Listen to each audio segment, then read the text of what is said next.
મહાબોધિ ખાતે AI-171ની દુર્ઘટનાના પીડિતોને શ્રદ્ધાંજલિ સમારંભ યોજાયો। શ્રીલંકાના જયાશ્રી મહાબોધિ ખાતે AI-171 દુર્ઘટનાના પીડિતોને શ્રદ્ધાંજલિ સમારંભ યોજાયો। શ્રીલંકાના અનુરાધાપુરા સ્થિત પવિત્ર જયાશ્રી મહાબોધિ ખાતે એર ઇન્ડિયા ફ્લાઇટ AI-171ની અમદાવાદમાં થયેલી દુર્ઘટનાના પીડિતોને શ્રદ્ધાંજલિ આપવા માટે ગંભીર સ્મૃતિ સમારંભ યોજાયો હતો। આ સમારંભમાં શ્રીલંકાના ધાર્મિક આગેવાનો, સ્થાનિક લોકો અને ભારતીય દૂતાવાસના પ્રતિનિધિઓ ઉપસ્થિત રહ્યા હતા। તેમણે દુર્ઘટનામાં જીવ ગુમાવનારા તમામ યાત્રીઓ અને તેમના પરિવારજનો માટે પ્રાર્થના કરી હતી। સમારંભ દરમિયાન બોધિ વૃક્ષની નીચે દીવો પ્રગટાવી શાંતિ માટે મંત્રોચ્ચાર કરવામાં આવ્યા હતા। ભારતીય દૂતાવાસના અધિકારીઓએ જણાવ્યું કે દુઃખની આ ઘડીમાં બંને દેશો વચ્ચેની માનવતા અને સહાનુભૂતિ વધુ મજબૂત બની છે। શ્રીલંકાના ધાર્મિક આગેવાનોએ પણ દુર્ઘટનાગ્રસ્ત પરિવારજનો માટે સહાનુભૂતિ વ્યક્ત કરી હતી।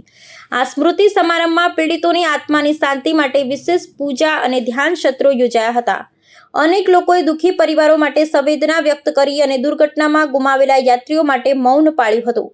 સમારંભ ભારત-શ્રીલંકા સંબંધમાં માનવીય સંવેદના અને આધ્યાત્મિક એકતાનું ઉદાહરણ પૂરું પાડ્યું હતું।